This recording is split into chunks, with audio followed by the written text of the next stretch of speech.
out the one and only mega star, Ms. Sharon Cuneta. Hello again, everyone. Hello. This is very exciting. Alam namin medyo kakaiba ang karakter mo bilang Madam Chairman. Can you, without giving the story away, give it to the foundation?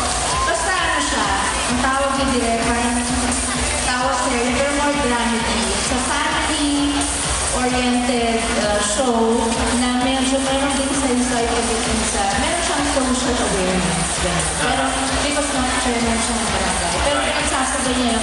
Parang if you're familiar with my movie, Crying Ladies, and the role I portray there, si Stella Maris.